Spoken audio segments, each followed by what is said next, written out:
Welcome back to The Explainer. Today, we're tackling something absolutely crucial in the medical data surrounding ovarian cancer. When we talk about cancer, getting through that initial treatment can feel like you've conquered the entire mountain. But the hard data tells a slightly different story. Today, we're going to unpack the mechanics of ovarian cancer recurrence, and more importantly, break down the exact physical warning signs you need to be watching out for. 70%. Just let that number sink in for a second. That is the 5-year recurrence rate for advanced stage 3 and stage 4 ovarian cancer. Think about what that actually means. For a massive majority of patients who have successfully completed their initial treatment, the cancer is unfortunately going to return within a 5-year window. The stakes here are incredibly high, which means our awareness has to be even higher.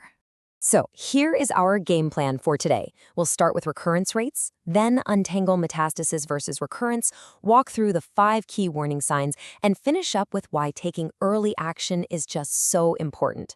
Let's dive right in. Section 1. Ovarian cancer recurrence rates and why the timeline is critical. The data here is a real eye-opener. Within just 2 years of wrapping up treatment, 55% of patients with advanced stages see a reoccurrence. Well, actually, think about that. Over half of patients in just 24 months. Then, by the 5-year mark, it jumps up to 70%. What this is screaming at us is that the first 2 years post-treatment are an incredibly vulnerable period. You just can't finish chemo or surgery and drop your guard entirely. The medical consensus is clear. This 2-year window is when you need to be in tune with your body the most, actively monitoring for any shifts. Moving on to Section 2, metastasis versus recurrence. Let's clear up some of this medical jargon, shall we? All right, let's break down these two terms because people mix them up all the time. Metastasis, that's when cancer cells literally pack their bags, they catch a ride in the bloodstream or the lymphatic system and set up shop in a completely new organ, like moving to the lungs, liver, or brain. Recurrence, on the other hand, is a very specific situation. This is when the cancer was treated, it shrank or seemingly vanished completely, but then, after a period of totally hiding in the shadows, it comes back.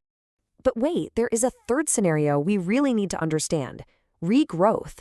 Regrowth happens when the cancer wasn't actually 100% wiped out during the initial surgery or treatment. Think of it like weeds in a garden. You thought you pulled them all, but a tiny root stayed behind, and eventually it just starts expanding again. It might sound like splitting hairs to call it regrowth instead of recurrence, but in the medical world, these exact terms dictate how your doctor approaches the tumor. Knowing this vocabulary means you can ask much sharper, more precise questions during your checkups. Section 3. The 5 key warning signs. This is all about listening to your body.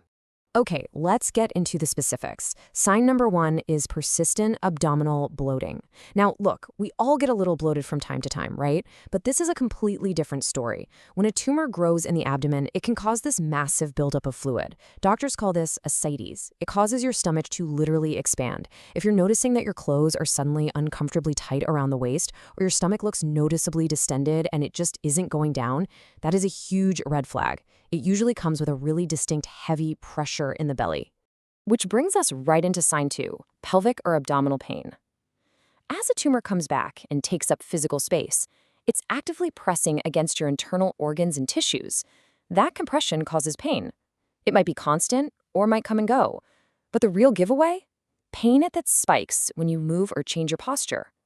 If you shift in your chair or stand up and get hit with a sharp, persistent pain in the pelvic region, that's your body's alarm system warning you that something is being squeezed internally. Sign 3 is changes in urination. Just picture the anatomy down there for a second.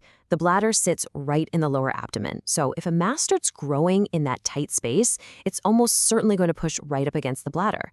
Because of that direct mechanical pressure, you might suddenly feel this intense, frequent need to pee, or maybe you literally can't go at all. It is so incredibly easy to write this off as just a standard UTI, but for anyone who's battled ovarian cancer, this kind of pressure simply has to be checked out for recurrence.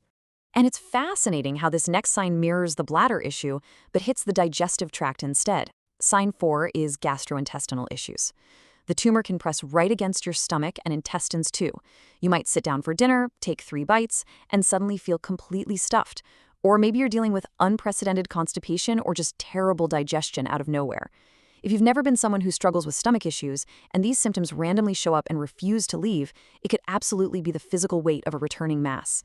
And finally, we have sign 5, unintentional weight loss. We are not talking about dropping a pound or two because you've been eating salads all week. This is a rapid, completely unexplained drop in your weight. Cancer is incredibly aggressive and it is hungry. It demands massive amounts of energy to fuel its growth, so it acts like a parasite, literally hijacking your body's nutrients. If the scale is dropping fast and you haven't changed your diet or exercise at all, it's a glaring systemic signal that something inside is draining your tank. Let's recap these really quickly, and I highly recommend mentally bookmarking this list. Persistent abdominal bloating, pelvic or abdominal pain, unexplained urination changes, new gastrointestinal issues, and unintentional weight loss. Having this exact checklist in your head is incredibly empowering. It means you don't have to live in a constant state of anxiety over every single ache or pain.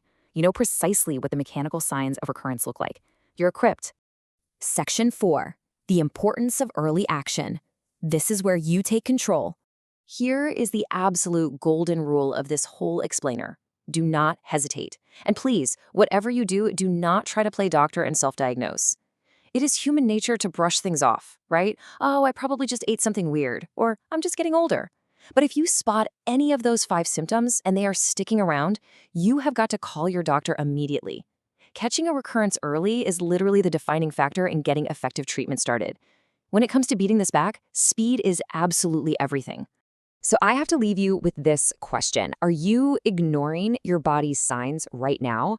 We've just seen how incredibly subtle physical shifts can signal a massive internal change. What is your body whispering to you right now that you might be brushing off as just everyday wear and tear? Listen closely, because catching those whispers before they turn into shouts changes absolutely everything. Thanks so much for joining me for this explainer. Keep listening to your body, and we'll catch you next time.